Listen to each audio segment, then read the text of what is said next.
So we did a thing today. That we did. We sent our kids back to public school after 3 years of homeschooling.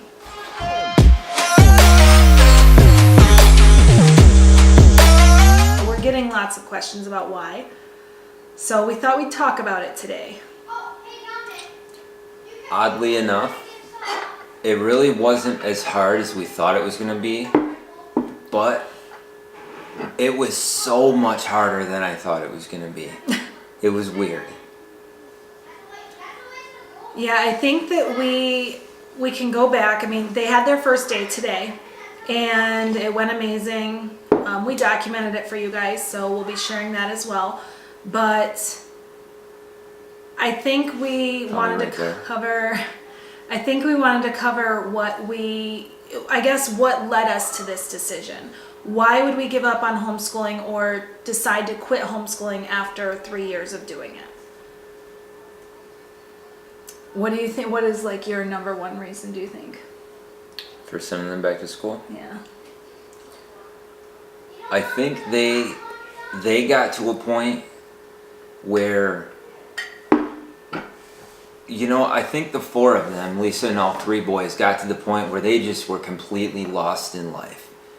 They just kind of lost the zest for anything. It was just so routine and mundane. They would just get up, do the same thing all day, do the same thing all night, and go back to bed. And you could see it in the boys. They were just bickering all the time. They were just blah. And Lisa's constantly. Yeah, Lisa was a totally different story. I mean, she just completely lost herself as a person. She just solely became a homeschooling mom, and that was it. There was no her, there was no my wife, there was no anybody's friend or daughter, nothing. There was a homeschool mom, and that was it. It's just the homeschooling life is just such an all-encompassing experience, or at least it was for us, that it just got to the point where it was too taxing on everybody. So we decided to explore the option of public school. Yeah, I think that, just going back on that a little bit, when we first decided to homeschool, I kind of went into that story, or I definitely went into that story in another one of our videos, and I'll link that here, about why we were considering it and why we decided to stay with it. I feel like if something is on your heart over and over and over, or something's in your mind over and over and over, it's like God nudging you to make a move, and I feel like it was something that we kept going back and forth on. The reasons for starting homeschool were not the reasons that we continued to homeschool. We continued to homeschool. For me, I think I just held on for so long out of fear, because they were in a school before that I didn't really care for, and we had a lot of problems, and now we're in a new district, and it's just been it's been amazing. So I don't think we would even be discussing this if we hadn't moved. Right. So I think that was the number one thing. When we first moved, we moved, what was it, like 2 years ago probably? Into this, no, about a year, no, like 2 years. Yeah, 2 years in August. So about 2 years in August, so like a year and a half, I guess then, whatever. We moved into this district, and we asked the kids at that point, do you guys want to try this school out? Do you want to see, what it is or anything like that? And they basically said no, they wanted to stay homeschooled. So we're like, okay, that's fine. At that point, we agreed to continue homeschooling. And then we just had, one thing after the next with health problems, for him, and then health problems for me, and then just a multitude of issues that kind of, I guess, brought us to this point.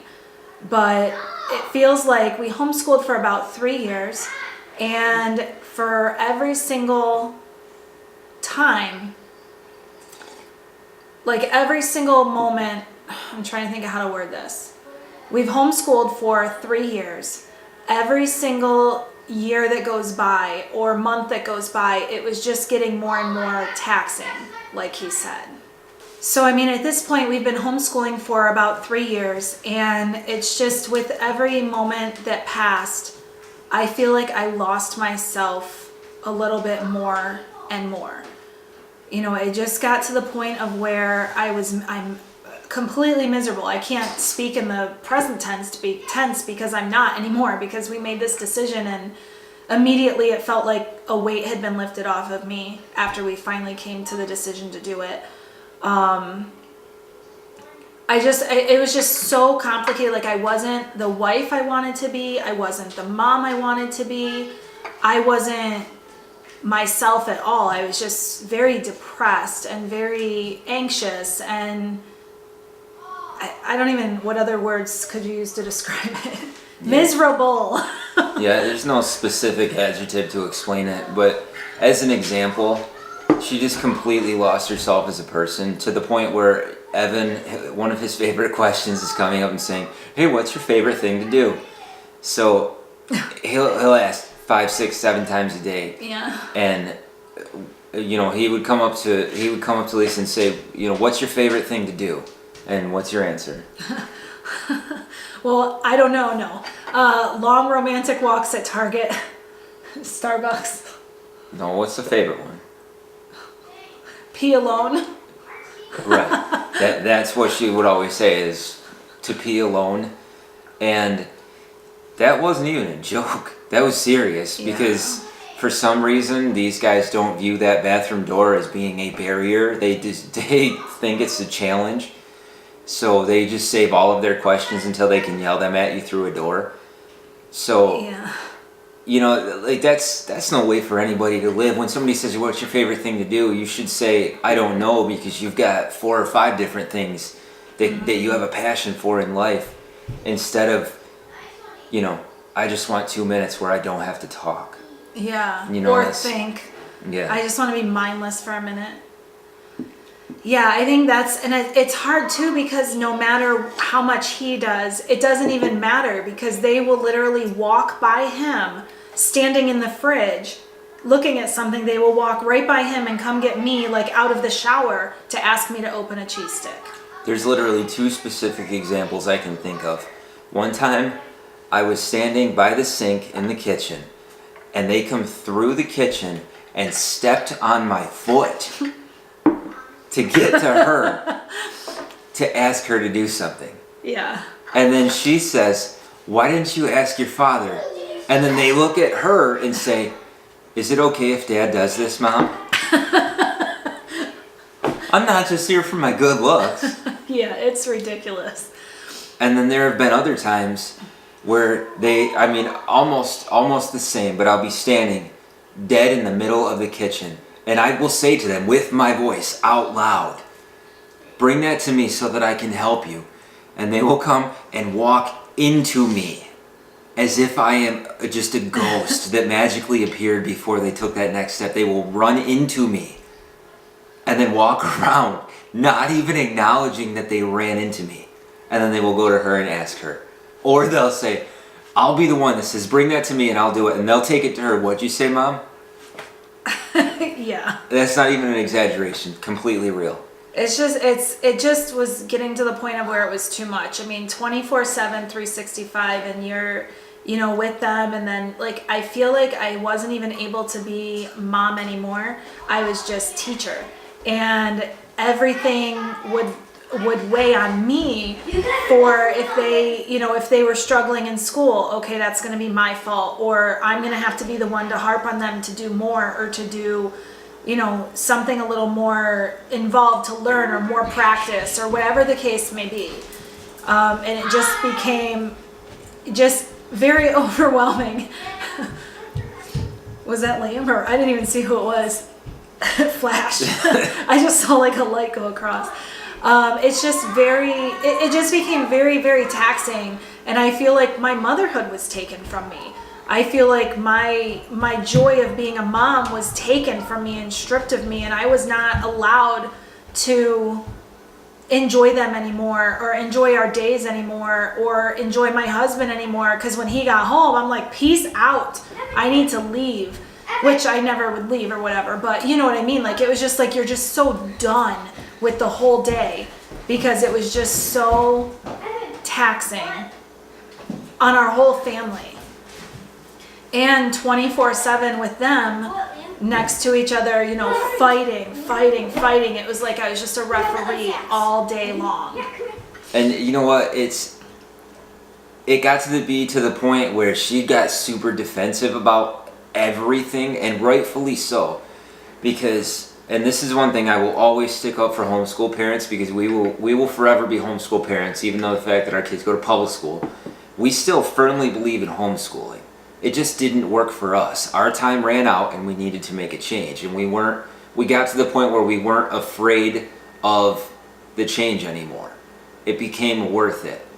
But the reason she got so defensive, and if anybody out there sees this video and either knows what I'm talking about or has seen it, comment below and let me know, because this struggle is real, as you say.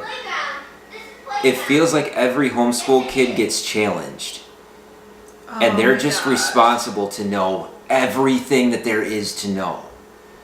And they'll go somewhere, and as soon as they say, we're homeschooled, then people automatically, immediately think that you lay around in your pajamas all day and that you should know everything, and they'll start challenging you. They'll quiz the kids. Well, do you know this, or do you know this, or do you know this? And if they ever find something that they don't know, like our 9-year-old doesn't know quantum physics, it's not her fault. It's like, they're just learning. They're learning just the same as public school kids. They're just doing it on their own terms. So the challenge, it became everything. Every single time the kids got asked a question, it became a challenge to her and what she was doing with homeschool. I don't know why I did that. That was misuse, sorry. The bunnies. Yeah, it's still just, I don't even know like how to really put it into words, because it's almost like I should have filmed this like 4 weeks ago or something, because I'm in such a good place now that it's like, it's hard to go back to the bad mental space I was in. It was just awful. And no matter what I did, I think, I know I'm watching the bird out there. This gigantic hawk just flew up outside. Squirrel. No, I feel like for me, and I think for a lot of homeschool moms, this is the trap we fall into. If I just do this, then. If I just do this, then. If I just had this, then. If they could just do this, then. If this, then this, about you name it. You know, well, if I had this curriculum, then everything would be great. If I had these books or these games or this patience or more grace or more this or more that, if I just had all of these things, then everything would be perfect. And it just wouldn't, like, no matter what. And we've spent, I don't know how much money. I don't even want to know. I don't want to. Neither do I. I don't want to know how much. I mean, time, effort, energy, has gone into this.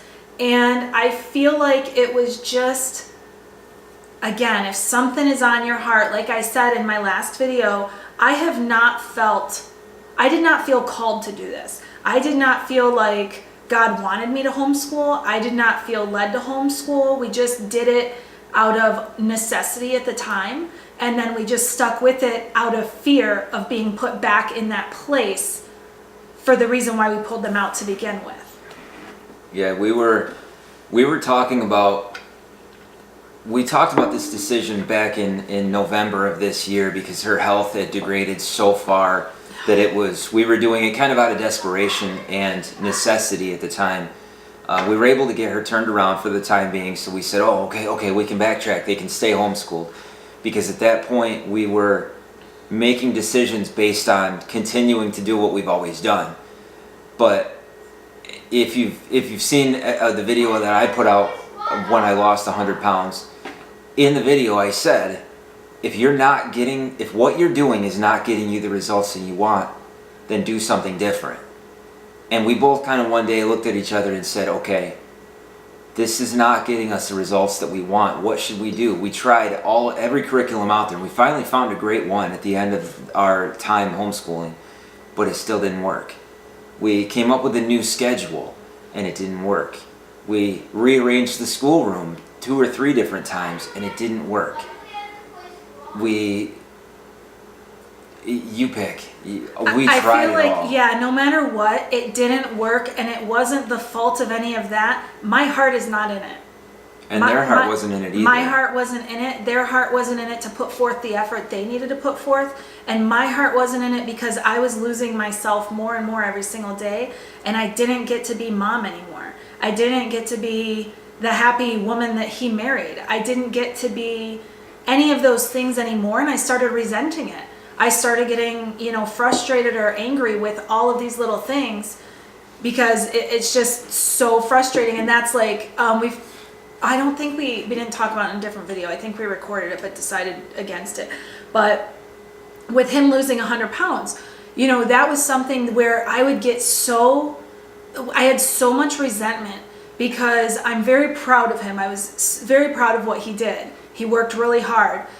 But part of me felt like I was at an automatic disadvantage because I didn't get to take the time to take care of myself. So like he would be able to make his lunch or his meals, which sure I could do in theory as well. I'm not trying to take that away, but in my mind I was like, oh, must be nice to just be alone all day. Must be nice to do this. Must be nice to do that. That was what was building in my mind and what was frustrating me. Because while he was losing all of that weight, I at the time wasn't losing weight. We've since made other changes that have helped me now, finally. But one of those is taking care of myself and taking time out to say, this is what I'm going to do for me. Because it's my turn now to take care of myself too.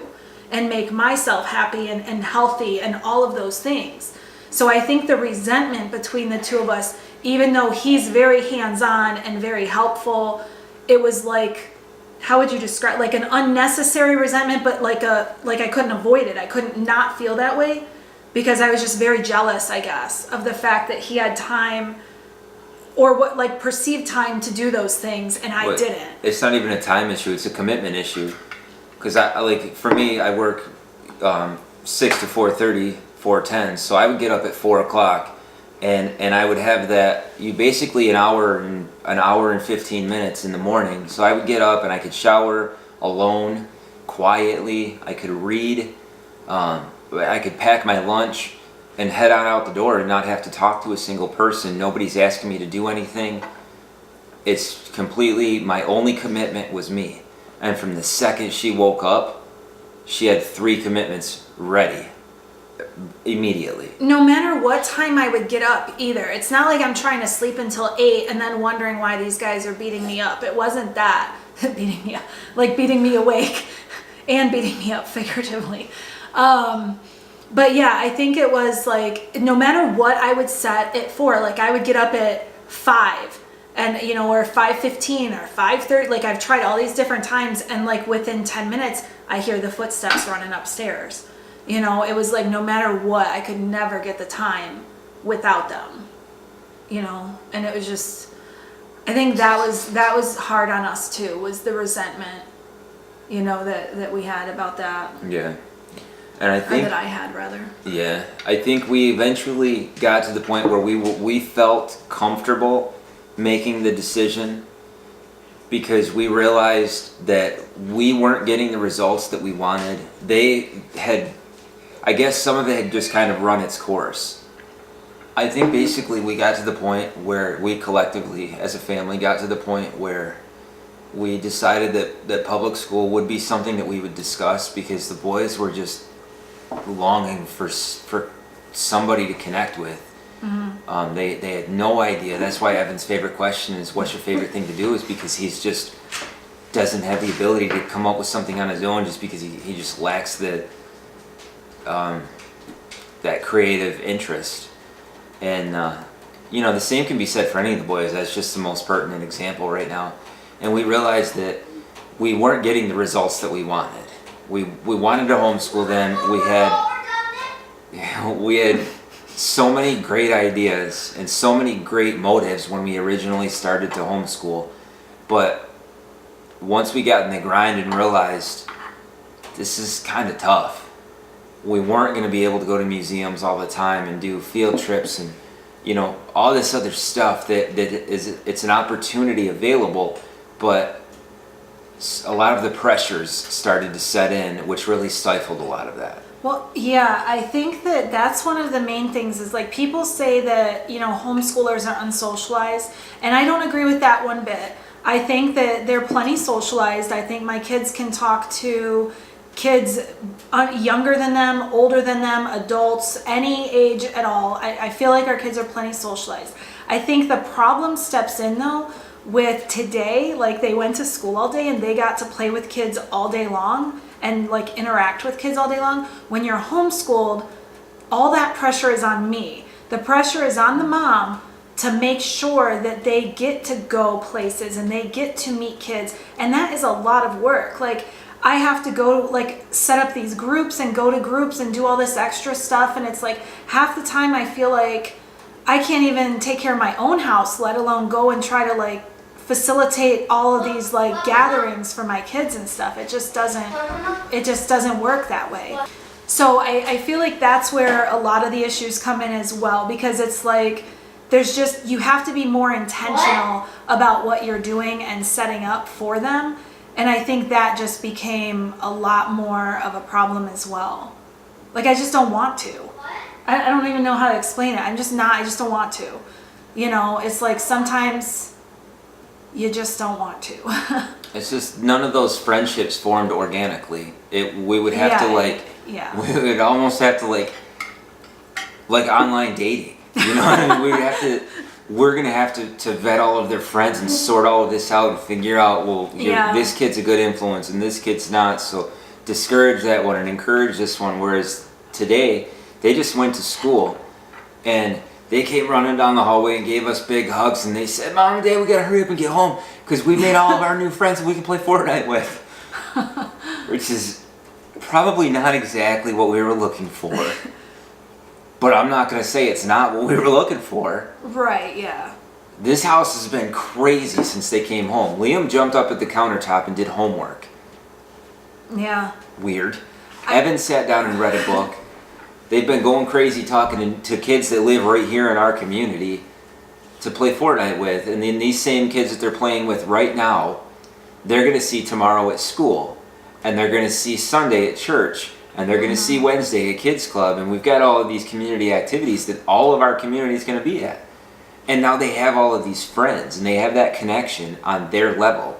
It's great for them to be socialized, to be able to speak to adults. But first of all, adults don't speak to them like they're people. Not all adults. You can catch that rant in a different video. But it's important for them to be able to speak to other kids and have that connection and to be able to think and act on a kid level. I think we set their expectations for them too high. They're just going to never be able to achieve those. They're just kind of constantly be striving for those expectations that are too high. I think that's where, I feel like there's pros and cons to both, and I feel like we've done both now. And again, we wouldn't even be discussing this if we weren't in a different district. But I think from the word go, like when we first decided we were going to do it, we went to the school that day. And like I left basically in tears. Bronx was with us, so I was trying to hold it together because I didn't want him to misunderstand the emotion. But it was so welcoming and amazing. They were just so good to us, and it just reinforced that, you know, God has a hand in this whole thing for us. And I do feel very strongly now that I'm called to do this, whereas I didn't feel that way to homeschool in the beginning. And this kept being on my mind and kept being on my heart, and it was like the what if. But then again, like I said in my last video, when we said we were going to keep them in school, I felt very selfish because I was like, okay, if I send my kids back to public school, everyone's going to think I'm selfish, or I'm just doing this so I can go to Target or, you know, wherever, and I can do these things all day, and I'm being selfish, you know, and I'm done. I'm over it. I don't even care if people think it's selfish or not selfish. I don't even care, because it's not selfish to take care of yourself. It's really not. Because if you take care of yourself, then you will be a better mom, a better wife, a better friend, a better everything if you are taking care of yourself. And I think that's what it was for the longest time. Like I just could tell by how I was acting, like I was snapping at them or getting mad at them or getting frustrated with them over and over and over. And it's just a hostile environment.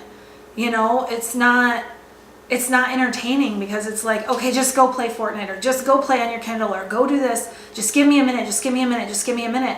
But that ended up being all day. And I would get to the end of the day and, you know, go to bed and be like, okay, well, what did I do today? And how could I have done better? You know, all of those self-reflections or self-reflecting. And I would get to the end of the day and realize that I never played that game that I wanted to play with them, or I didn't do this that I wanted to do with them. I pushed them off the whole day because one thing led to another thing led to another thing of annoying me or driving me crazy or getting in the way of me accomplishing anything. And if I can't keep my house clean the way I want to, and I'm not saying pristine by any means, but just simple like cleaning up, you know, there's no reason for him to have to come home to a filthy house or, you know, just clutter and all this stuff. There's no reason for him to have to come home to me looking like crap and feeling like crap and being miserable and on the verge of tears all day, or kids all stressed out from fighting all day and arguing with each other. Like, that's not enjoyable for anybody. And that's the thing, is that when I come home, I work, my work's about a half hour from our house. So I would get out of work at 4:30 and then I come home at 5, and that's not enjoyable for her. That's not relaxing for her to have to finally have me home from work, because now I'm another commitment and another pressure that's been looming all day long. And now here I am. So now she's gone from 3 to 4 commitments at the end of the day. And as much as I try to come home and I try to be super dad and bust through the door and, you know, bring all your problems to me, and then I get my feet stepped on and ran into, like we previously discussed. But then I also, like, I want to hug and kiss her and comfort her, but that's not the way that it's perceived, because all day long she's had to hug boys and kiss boys and wipe noses and make dinners and make lunches and break up fights and answer questions and all of this other stuff. So when I bring all of my stuff to the table, it's just another commitment. Yeah, so that's when our marriage started to take a toll. Yeah, I feel like it's just a bunch of takers. You know, when you're a mom, it's like take. They just take from you and take from you. And that's what you sign up for, I get it.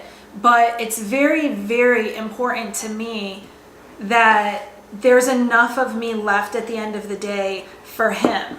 Because when it's all said and done and these kids leave this house, what's left? Him and I. And if we get to the end of that, when they're 18 or however old they are when they move out and stuff, and we get to the end of that and we're strangers, like, how is that even going to be enjoyable for us too? This is our life too. Love you. Love you. That was not planned. It was not planned at all. So what she's trying to say is, when these guys get older and they move out, when they get older and they move out and it's just the two of us in our bungalow in Costa Rica. He's pushing that one hard. I'm trying. Stick around to the vlog and see if it happens. When it's just the two of us, hopefully in our bungalow in Costa Rica or wherever it is, our chalet in Aspen, whatever the case may be, it's just going to be the two of us. And we don't want to spend the next 15 years drifting apart so that in 15 years we get to spend the rest of our lives with a stranger. I married her because I love her and I want to spend the rest of my life with her. I didn't marry her because, you know, she can raise the kids and I can go to work, and in the 15 years there's no one else I'd rather not know. Yeah, I think that's like the main thing is, it's like, okay, when you are feeling lost and like, I don't know, you know, who I am or what my favorite thing to do is or any of that, it's like thinking back to, okay, well, who were you before kids? Who were you before you were a wife? Who were you before you were their mom? Who were you before any of those things? And I think for me, that's when it just started kind of hitting me. Like, I got to a point where I was like, okay, when was I not miserable? because I just feel like I'm just negative and miserable and annoyed and, angry with the world. And it was like, okay, when did I not feel this way? And it was like, okay, I remember being a mom. I remember loving that. I remember when they were little. And I feel like it's getting harder as they get older, which I think is weird because I thought it was supposed to get easier the older they got. I thought the babies were the hardest, and it's definitely not. Problems just change. They don't go away. Yeah, definitely. And I think that it kind of became a point of where it's like, you know what, we need to do something different because what we're doing isn't working anymore. And it wasn't that we gave up. It wasn't that I don't feel like we quit homeschool. I just feel like it was like, all right, this isn't working. Let's be fluid. Life is fluid, and let's do something different. Who cares? Too many people feel pressured. I feel like there's a lot of pressure out there on homeschool moms to just continue doing it. But why would you continue every single day if you're miserable every single day just so you can have a couple of followers on Instagram or some people think that you're posting these, pictures that life is perfect and this and that, but it's not. Like, why would you want to live that way? I just feel like you need to just keep it real, like there's just no point. Who are you trying to impress? And there's some people, there's the homeschool moms that are like, oh, I just wish I could send my kids to public school. There's, the nonchalant feeling that way. That's different because there's plenty of times you feel that way, but you power through and you figure it out. But it's when it's every single day and there's getting to a point where, we've done all of it too. We've unschooled, we've structure schooled, world schooled, homeschooled, game schooled, whatever kind of word you want to throw in front of the word school. Scared straight. We tried that. The school of hard knocks. We've done all of it, and none of it worked. And it's like, they still need to learn. And yes, I think they can learn everything that they need to know, but I did book work with them as well. And they went to public school today and we're helping teach the class. Yeah, legit. Straight up, we're helping teach the class. And I felt like, for me, I was like, oh my gosh, they're going to be so far behind. I don't know what I'm doing. I don't know, I'm doing this bad, I'm doing that bad. And I was my own worst critic. But they went to school today and they knew exactly where they were at and they were further ahead and they were able to explain it to their peers who didn't know. So I was doing fine the whole time, even though I had that pressure on myself that I was doing horrible. But that's the thing, is that there was always that pressure and always that challenge. So you always had these unrealistic expectations that you think you have to live up to, instead of binding together and encouraging each other and saying, hey, your boys, don't get me wrong, the people on our block are amazing. They're literally will email and ask if our boys can come over and spend the afternoon with them. And they don't have kids. They're grandparents and their kids live in a different state, or their grandkids live in a different state. So they're asking for our boys to go there, and some of them are college professors telling us about how well socialized our children are. So we have no issues there. But then we get the challenges, and it's just totally unnecessary. If we all work together and support the kids and support each other and understand how hard this challenge in life is, things would be a little different. Yeah. I just think you do you. You've got to do what's best for your family. I think that the time that you need to really consider making a change is if you are constantly thinking about it. If it's something on your mind over and over and over and over, then it's probably time to make a change. And you know what? The worst case is that we thought, we're like, okay, you know what? I'm probably not going to change my mind. But if I did change my mind, okay, we bring them back home. It's like not even that big of a deal, but they had a great day. Everything was awesome. We met with the school psychologist this morning. Is that who it was? Yeah, all three teachers, the school psychologist, and the superintendent. We met all of them this morning. Exactly, and she sat down with us and wanted us to tell her, fill me in, let me know what's going on with each of the boys and what do they need, what do they not need, what do they like, what do they not like, all of these things that I was concerned with. With Evan and having autism spectrum disorder, and Liam having ADHD, and Bronx having 5-year-oldism, five, whatever, you know, something for that. But with all of them having different things and different needs, I was terrified. And fear is what has driven me to not pull the trigger sooner, to not do it sooner. It was only fear. Every single time I talked to him and we would be talking about it, it was like fear of this, fear of this, fear of this. It was always a negative that we were focused on. That's the thing, the difference between the two of us, the number one difference between the two of us, and there's really not a lot, but I think that she gets kind of wrapped up in her own head about, with, you know, the Instagram and Facebook and all the other social media pits, you constantly have this false expectation that you have to live up to it and you have to maintain, whereas I'm not like that. At the end of the day, I answer to me, I answer to God. I answer to God first, and then I answer to me, and I'm responsible to my family. And outside of that, don't get me wrong, but I don't really care about your opinion. Only in a way that I'm not going to make my decisions based on what somebody else thinks of me. Right. I've spent every day of my life living that way. Not always to the better, not always to my, you know, gain. But at the end of the day, I know that I did what I knew was right for me and for my family. So that's where we would have those issues where she would say, "Oh, I really wish I could send him back to public school, but I just don't know," or, you know, "Well, what about this and what about this?" And I would say, "Well, what about it? This is not working for us, because all of these other expectations, these other people that have these expectations, where are they? They're nowhere to be found." Yeah, I think that's part of it too with judging. I'm not really worried about anybody judging me, because like I'm just confident in this decision, so I don't really care. If people want to judge, they can judge. But the people that are judging you, if you're worried about that, if that's something driving you to continue this, like your family, your friends, or community, whoever, I don't even know, would be judging you. But if somebody is, like, they're not paying your bills. They're not living the struggle every single day. They're not there in the thick of it when you're crying in the bathroom with the door shut, locked, trying to be, you know, any of that. They're not the ones there for you. They're not the ones there to help you if, you know, times are rough. They're not the ones there to watch your kids for you if you need a break. Like, they're not there doing anything for you. So who cares? You don't have a place. You don't have a place to say anything. I feel like we probably got more like, "What do you mean?" when we said we were going to homeschool to begin with. Yeah. I think we probably got more like, "Do you really want to be doing that? Are you smart enough to do that?" Like all those things. Yeah, or people would literally say to the kids, "Oh, so you're going to sleep till 9 and stay in your pajamas all day?" Yeah, exactly.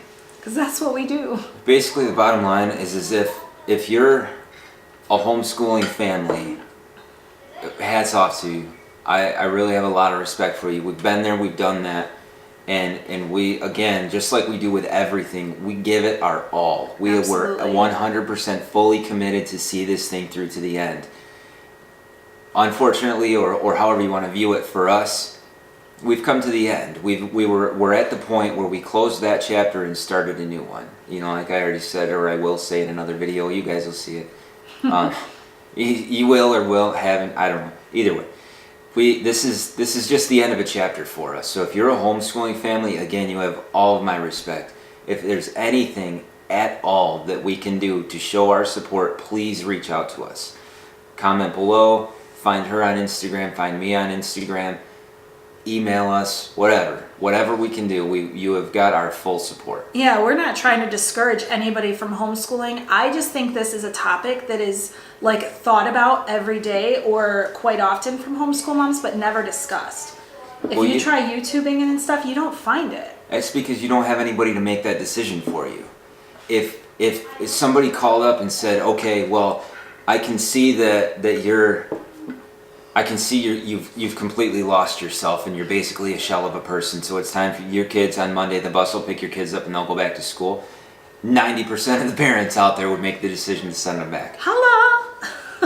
And that percentage was completely made up. I'm just saying there's a lot of families that would send their kids back to school if somebody else made that decision because they feel like a failure and they feel like they're not going to meet the expectations. But the bottom line is you have to do what's right for you, and you cannot be afraid to make that decision. You have to be confident in yourself. Exactly. It is your life to live, and you need to go out there and live your best life, whatever that means. And doing what we've always done, I cannot stand that. Like that saying, like, oh, we've always done it this way. We've always done it this way. Him and I are the same way that way. We are like, hell no, we're not doing this anymore. This is our choice and this is our life. And we've always been like kind of against the grain type of people. Like if something's not right or good, we're going to fix it. We're going to change it. Because we're not just going to sit around and be victims and complain like, oh, you know, I have to homeschool my kids because I can't send them here. I can't do this. I can't do that. No, that's victim mentality. You have to take control of your own life. And I think that's where we've just decided enough is enough. I am sick of it. And I will be a better wife and a better mom to those kids. And they will have a much better life because of it. Because we would get to the end of the weeks. And like when it was time to like not be schooling technically, like we wouldn't even want to do anything with them because we're so burnt out from the week and how hard it was. So now what kind of mom am I to my kids? You know, like the end of the day, I'm like done by like 4 o'clock. I'm like, get away from me. I don't want to be near you. Stop hugging me. Stop touching me. What kind of mom is that? Like, that's not me. That's not the mom I am. You know, I think if I get to be the mom I want to be and I get to be the wife I want to be, then I'm all about it. I guess, I mean, we can beat this point over the head, but the fact is, the reason that we're putting this out there is so that if you're a homeschool family that's struggling right now, we're telling you that it's okay. I can't call you and tell you to send your kids back to school, but if you're on the fence and you think this might be right for your family, you've got our support. We've done it. You have our support. It is okay. I promise you, it is okay.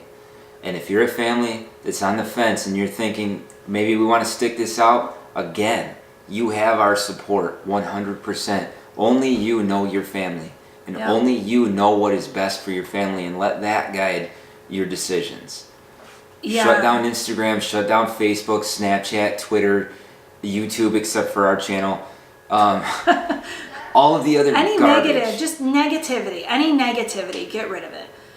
Yeah, I think that's the number one thing is I don't want to get to the end of my life with any regrets. And when I'm constantly thinking... Not even one letter? Comment below if you know that reference. No regrets. No, I'm saying. No, I'm saying dog? I don't think you said dog. Anyway, I think that it was like, I don't want to get to the end of my life with no regrets. So I can't even focus now. So I don't want every single day when you're thinking, what would it be like if they were in public school? What would this be like? What would that be like? I can't. I'm not going to get to the end of my life and say, what if I did this? What if I didn't do this? Should I have done this? I wish I did this sooner. Those things, you can't. One life to live. I'm done. I refuse to feel that way about anything. Yeah. You know? There's nowhere that you're gonna get the answers that you're looking for. There's nobody that's gonna say, this is your decision, this is what you have to do. You have to know what's best for your family. And the best way to get those answers is to spend that time in prayer. Shut down your social media, shut down your news, your TVs, shut down all of that, shut down all of the outside influence. Spend that time in prayer, and you'll get the answers that you're needing. Whether that be to send your kids back to public school, whether it be to homeschool, whether it be to just do something different. You'll get the answers that you need. Anything. Taking a job, having a baby, having anything. There's millions of things, you know? Yeah. So yeah, I think that's the number one thing, and that's what we did in December as well. That's what I did. You weren't really on social media much, but I think it's just so important, you know, to spend that time with God and have kind of just decide what is best for your family. And you don't want the regrets, but you miss 100% of the chances you didn't take. So if we try it or you try it and it doesn't work, okay, great, fine. You bring them back home. Not a big deal. You know, we never knew we could homeschool, and then here we are doing it for 3 years, you know. I never thought I would send them back to public school. Here I am doing it. You know, we were vegan for a year and a half. Don't pull my keto card. We're keto now. We were vegan for 1.5 years, and you know that video is coming soon too.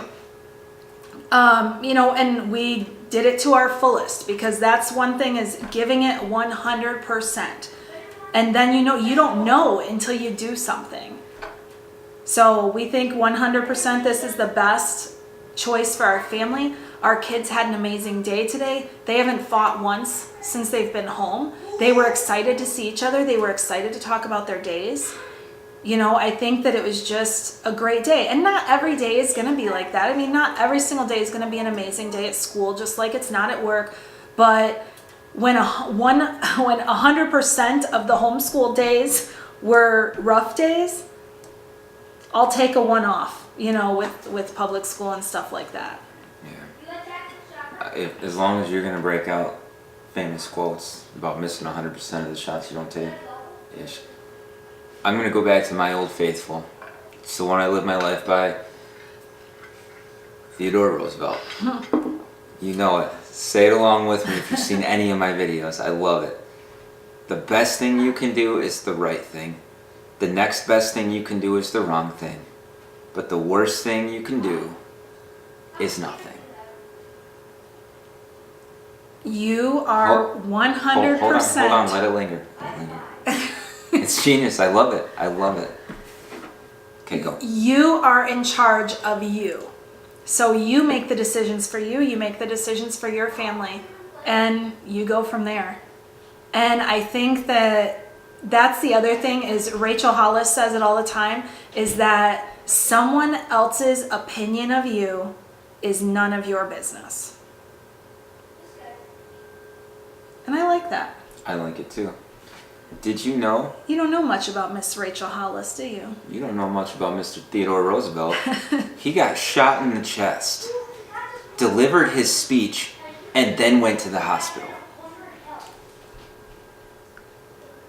I get it. Rachel Hollis and Theodore Roosevelt had nothing in common, I'm sure they have something in common. except for the fact that they give undeniable life advice. Yeah. Yep. So all in all, you do you. There's so much room out there for, you know, homeschoolers, public schoolers, you know, breastfed, bottle fed. What else is there? Unschoolers, vegans, carnivores. This side versus that side. There's always Whatever the case may be, I don't even know. There's so always much extreme of it. opinions one way or the other. Yeah. But I think that everybody just needs to do themselves. Like, just do what is best for you and your family. What works for us won't work for you. What works for you may not work for us. You know, it's okay. We're all in this together. We're all like... yeah, exactly. Basically, the way I can best sum this whole thing up, the thought that I had was when we were in church on Sunday, we had a guest pastor who was delivering the message, and the message was phenomenal.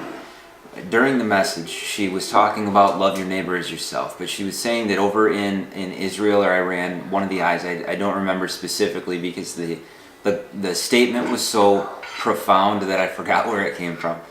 She was saying over there, they don't say love your neighbor as yourself. They say love your neighbor as your equal. And that's deep. So in regards to this, loving your neighbor as your equal doesn't mean that we have to have the same opinion. It means we don't have to make the same decisions. It means that your decisions to me hold equal weight to you as mine do to me. So if I'm going to ask you to support me in mine, I'm going to support you in yours as well. What? I'm tired, and this is a lot of reflecting. It is. This is a decision. And I enjoyed Sunday's message too, which is interesting because I don't like when our pastor doesn't do it.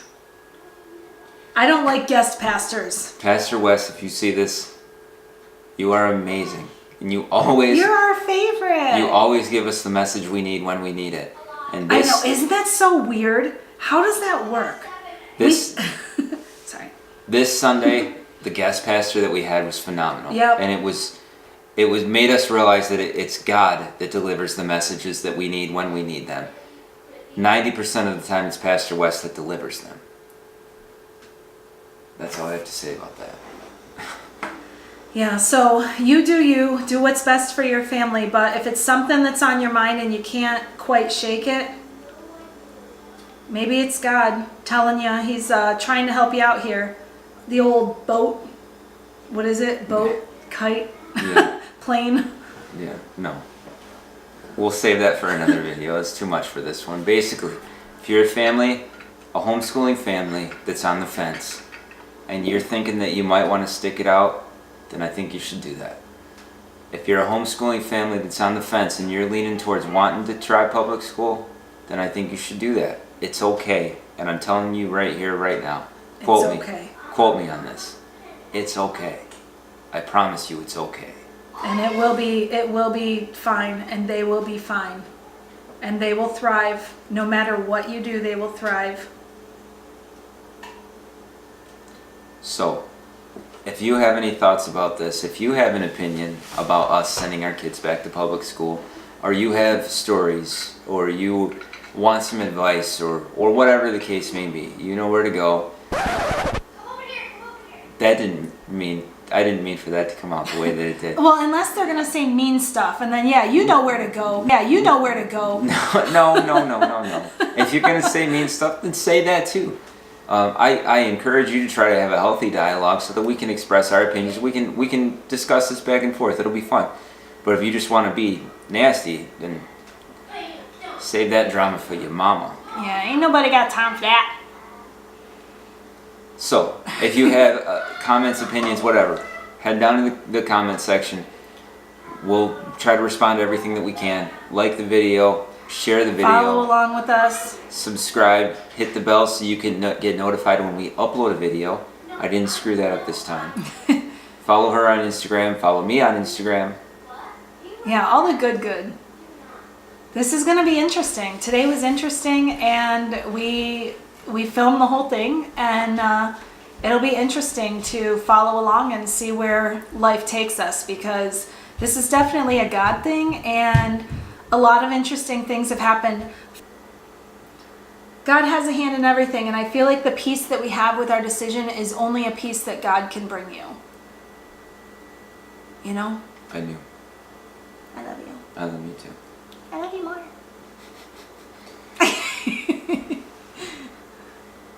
Alright, we gotta wrap this up. So, final words are everything that we've already said. Again, like, share, subscribe, comment, follow. That's all. Follow along with us. This is going to be very interesting 2019. I know, it's so crazy. Lots and lots of big things to come. Do you think anybody's still watching? Yeah. Love you guys. Alright, we'll see you. That was the end, because when my hands clap. I know. You're so hot. Give me a kiss. Mwah. Alright, we gotta wrap this up. That I was like know. a freaking hour. Sorry. You're like a talk box. I say, okay, that's the end of the video. And I'm gonna be there. I'm sorry. I have no friends. I'll be your inspiration.